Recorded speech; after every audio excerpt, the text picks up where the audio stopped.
ભાવનગર કુંભારવાડા નારી રોડ પર આવેલ માલધારીઓના પશુઓ મોતને ભેટ્યા। મધુસિલિકા કંપની દ્વારા કેમિકલ યુક્ત પાણી છોડવામાં આવતા ભેંસો પાણી પીતા મોતને ભેટી।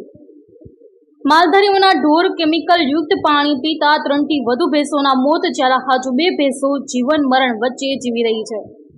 ભાવનગર પ્રદૂષણ કંટ્રોલ વિભાગ દ્વારા માત્ર ઓફિસમાં બેસી પોતાની કામગીરી કરી રહ્યા હોવાનું માલધારીઓ દ્વારા કરાયો આક્ષેપ। અગાઉ પણ કેમિકલ યુક્ત પાણી પીવાથી માલધારીઓના ઢોર મૃત્યુ પામ્યા હતા। આગામી સમયમાં જો કોઈ યોગ્ય પગલાં નહીં લેવામાં આવે તો હજુ પણ અમારા ઢોર મૃત્યુ પામી શકે છે।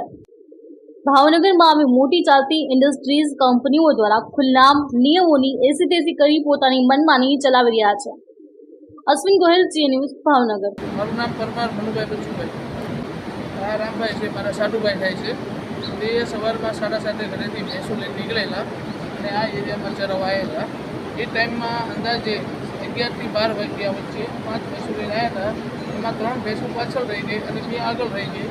મારા સાડુભાઈ 3 પાછળની ભેંસોને લેવા જતા સામેના સાઈડમાં જે પાણી દેખાય છે ત્યાં મધુસિલિકાનું પાણી લીક થાય છે। એક ખાડામાંથી 2 ભેંસો પાણી પી જતા, જ્યાં સુધીમાં મારા સાડુભાઈ ત્યાં પહોંચ્યા એ પહેલાં ભેંસોએ પાણી પી લીધું અને એની નજરની સામે જ તે સામેના ખાડામાંથી વધીને 10 પગલાં ભેંસ ચાલી છે અને 10 પગલાં ચાલ્યા પછી અહીંયાથી એનો દેહ ત્યાગ કરી નાખ્યો છે। એ મધુસિલિકાનું પાણી પીવાના કારણે તે અને પાણીના ફુવારા ઓલરેડી અહીંયા ચાલુ હતા, એનું અમે શૂટિંગ પણ લઈ લીધેલું છે।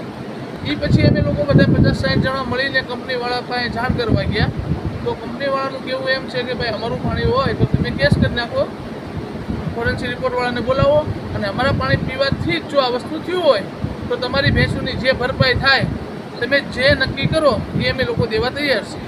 એ પછી અમે ડી ડિવિઝન આરોગ્ય ખાતામાં ફોન કરી દીધો।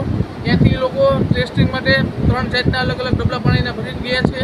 એ પછી અમે ડી ડિવિઝનમાં સ્ટાફમાં ફોન કર્યો, ત્યાં અરજી આપી એટલે પોલીસ પણ ટાઈમે સ્થળ ઉપર આવી ગઈ છે। એમને પણ એમની બધી વિધિગતિ બધી પ્રોસેસ કરી લીધી છે અને અત્યારે અમે ડૉક્ટરને બોલાવેલા છે જે ભેંસનું રિપોર્ટ લે છે અને પીએમ ટાઈપનું મટીરિયલ જે શરીરની અંદર જે લિક્વિડ ગયેલું છે એ લઈને અને એનો રિપોર્ટ કરશે અને પછી રિપોર્ટમાં જે આવશે એ પ્રમાણે આગળ અમને જાણ કરશે।